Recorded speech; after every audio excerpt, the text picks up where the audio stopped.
IT의 신! 아신 여러분 안녕하십니까? 오늘은 꽃처럼 아리따운 게스트를 모셨습니다. 미래에셋 자산운용의 김수정 매니저님 모셨습니다. 반갑습니다. 네, 반갑습니다. 오랜만에 또 다시 찾아뵌 것 같네요. 네, 그렇죠. 오늘은 우리 글로벌 반도체 투자하는 ETF에 대해서 좀 알아보려고 이렇게 모셨는데요.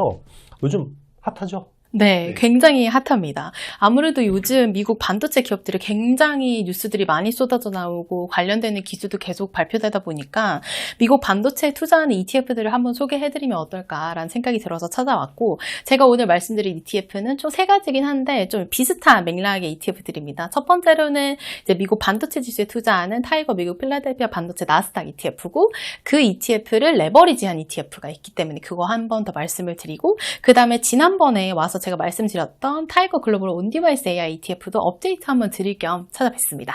네, 요즘에 미국 반도체 그러면 정말 하늘 뚫고 그냥 올라가고 있는데요. 계속해서 새로운 테크 트렌드들도 계속 나오고 있고, 정말 엔비디아는 이제 천비디아를 넘어간 거죠. 네, 이제 분할했네요. 네, 분할했고, 그리고 이제 블랙웰 아키텍처 아직 나오지도 않았는데 루빈 공개를 했고, 정말 챙긴 것들이 많아요. 그런데 지금 들어가도 되나? 이런 걱정들이 되게 많으실 것 같아요. 정말 엔비디아의 시대라고 해도 과언이 아닐 정도로 뭔가 시황을 매일매일 저희도 정리를 하는데, 하다 보면은 그냥 다른 섹터 불문하고 엔비디아라는 단어가 매번 등장을 해요. 나스닥 지수 자체를 끌어올리고 있는 상황이기 때문에.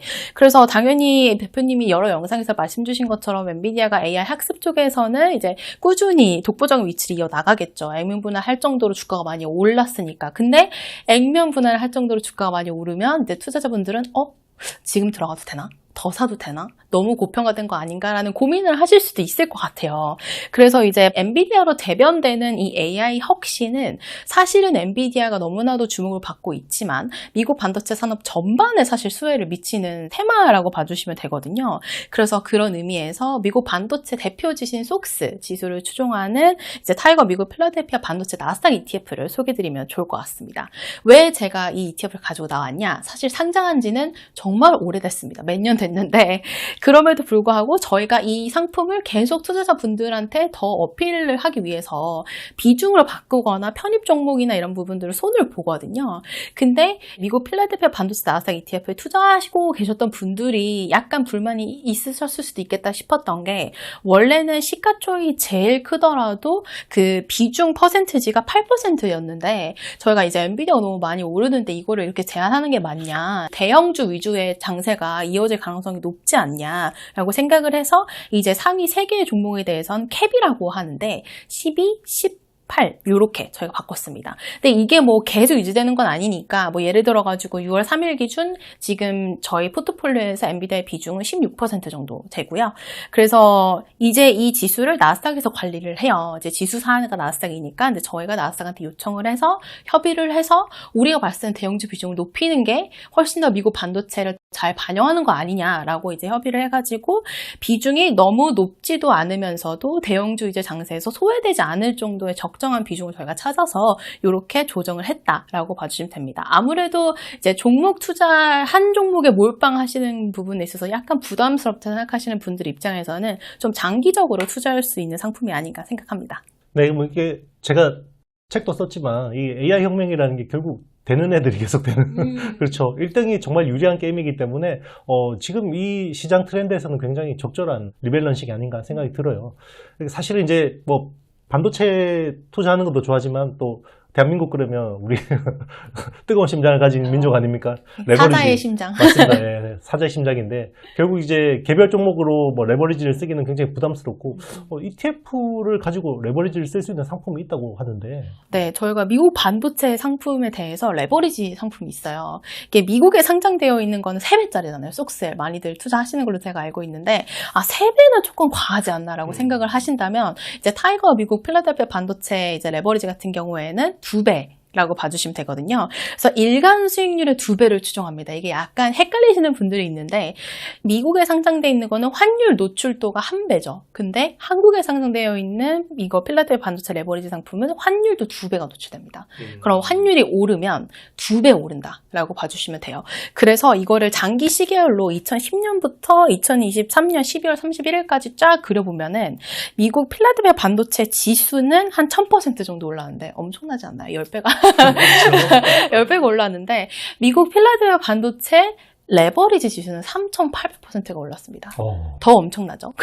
근데 이게 2배라 그랬는데 왜 이렇게까지 차이가 많이 나나요? 라고 많이들 물어보시는데 그 이유는 환율의 노출도가 2배이기 때문에 그렇습니다. 그리고 일간 노출도의 2배라는 거지 기간 동안의 2배라는 뜻은 아니기 때문에 이게 장기적으로 투자하셨을 때 훨씬 더 높은 수익률을 경험하실 수도 있고 반대로 좀 더 낮은 수익률을 경험하실 수도 있어요. 기간 수익률 대비해가지고.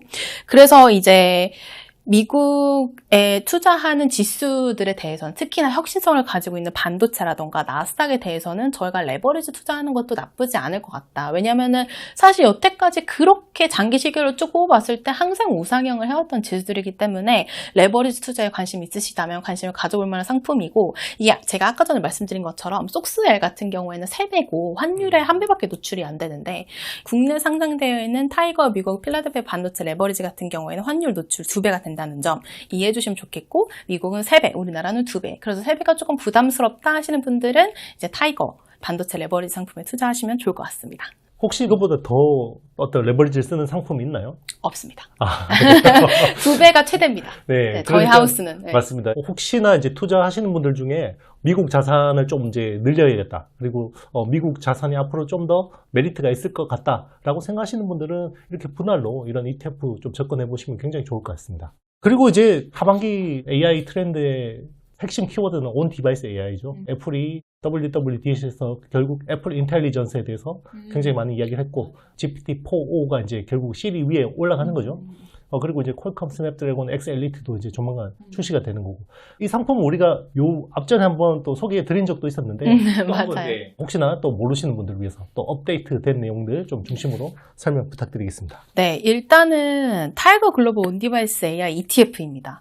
사실은 저희가 4월 달에 뵀었어요. 그쵸? 4월 달에 상품을 출시해가지고 근데 그때는 애플이 이렇게 얘기를 많이 안 했었던 것 같아요. 제 기억에는. 지금 막 WWDC에서도 우리 이렇게 할 거야 얘기도 하고 막 5월 달에도 얘기하고 막 이랬는데 그리고 퀄컴도 저전력 서버칩 진출하겠다라는 발언도 4월 초에는 확정적이지 않았던 것 같아요. 그래서 그때는 저 개인적으로는 상품을 너무 빨리 냈나? 이런 생각을 하긴 했었거든요. 그러니까 투자자분들 입장에서 뭔가 기업에서 계속 소식들이 들려와야지 좀 더 마음에 와닿으실 텐데 이게 너무 우리가 상품을 이걸 빨리 테마형을 내야 된다. 그래야 상승하는 걸 잡을 수 있다. 이런 생각에 너무 빨리 냈나 싶기는 했는데 지금 이제 퀄컴과 암 많이 말씀 주시잖아요. 이런 기업들의 각광을 받으면서 지금 사실 타이거 글로벌 온디바이스 AI ETF도 개인 투자자분들한테 주목을 많이 받고 있는 상품이다라고 저희가 말씀드리면 좋을 것 같고 이게 온디바이스 AI 업황에 대해선 사실 제가 말씀드리는 게 거의 필요가 없을 정도로 너무나 업데이트를 잘해주고 계시기 때문에 아신 여러분들도 계속 보셨다면 업데이트가 많이 되어 있으실 거라고 생각을 합니다. 그래서 저도 이제 아신 중에 한 명이기 때문에 영상을 보다 보면은 대표님 많이 말씀 주시는 퀄컴이라던가 암의 독보적인 위치나 퀄컴의 앞으로 이제 진취적인 행보들 이런 부분들 많이 말씀을 주시는데 이 타이거 글로벌 온디바이스 AI ETF에 퀄컴과 ARM이 차지하는 비중이 두 개를 합치면 거의 30% 정도 되거든요. 그래서 글로벌 온디바이스 AI라는 이름을 가지고 있는 상품도 저희밖에 없고 글로벌 온디바이스 AI도 이제 처음에 여기 나와가지고 말씀드렸던 것도 있는데 지금 애플과 ARM 그 다음에 퀄컴 이런 기업들이 각광을 받고 있어서 한 번 더 리마인드를 드리면 어떨까. 그 사이에 퀄컴과 암의 비중이 훨씬 더 늘어나기도 했고 이 기업들의 주가가 좋기도 해서 이 ETF도 주가가 나쁘지 않았거든요. 그래서 그런 부분들을 한 번 더 말씀을 드리고 싶었고, 이 글로벌 온디바이스 AI ETF 같은 경우에는 종목에 투자하시는 분들 입장에서는 퀄컴과 암과 이런 기업들에 관심이 많으시겠지만, 사실 글로벌 온디바이스 AI 생태계라는 게 그것만 있는 건 아니잖아요. 대표님 말씀 주시는 것처럼 막 EDA 업체들도 있고, 그다음에 디자인 업체들이 있고, 많은 업체들이 같이 이제 협업을 해서 이 생태계를 꾸려 나가야 되는데, 그런 생태계에 필요한 기업들을 다 담고 있는 상황이다. 그래서 MPU 관련되는 기업들 비중이 가장 높지만 거기에 더해서 EDA 업체들이라던가 그 다음에 스몰 SLLM이라고 그러죠. 스몰 랭귀지 모델도 만드는 그런 빅테크 기업들도 같이 들어가 있지만 퀄컴과 암 비중이 제일 높은 온디바이스 AI ETF다라고 봐주시면 될 것 같고, 개별 주식에 투자를 하시다가 그러실 수도 있지만 전반적인 생태계에 나는 투자를 해보고 싶다. 기업들의 주가가 조금 부담스럽게 올랐다라고 생각이 드신다면 이 글로벌 온디바이스 AI도 한번 고민해 보시면 좋을 것 같습니다. 네, 그래서 이런 것들 활용해서 투자하는 것도 굉장히 저는 좋은 방법이라고 생각이 들고 있고요. 그리고 개별 투자도 굉장히 좋은 전략이고요. 본인이 이제 공부하는 만큼 또 투자 수익을 내시는 분들은 그런 전략도 좋은데, 근데 우리 모든 사람들이 시간이 많고 공부를 많이 할 수 있는 건 아니잖아요. 그럼 좋은데. 맞습니다. 그래서 뭐 사실 그 테크는 저 같은 사람도 굉장히 매일매일 따라가기도 되게 힘들거든요. 팔로우하기 네, 굉장히 맞습니다. 힘들죠. 그래서 ETF 같은 것들을 잘 활용해서 이런 트렌드에서 본인의 투자 수익을 가져가는 것도 굉장히 좋은 전략이 아닐까 생각이 듭니다. 네, 오늘 좋은 상품 소개해 주신 우리 김수장 매니저님께 굉장히 감사의 말씀을 드리고요. 우리 또 조만간에 또 보는 거죠? 네, 다음 달에 또 기회가 네, 네. 되면 나오겠습니다. 네, 또 와서 이번처럼 좋은 상품들 많이 소개해 주시면 좋겠습니다. 네. 네, 여러분 오늘 굉장히 유익한 시간이었죠? 네, 오늘 정보들을 가지고 여러분들의 투자 상황에 맞게 잘 투자하시면 저도 보람이 있을 것 같습니다. 저희는 다음 시간에 더 좋은 내용으로 찾아뵙도록 하겠습니다. 여러분, 안녕!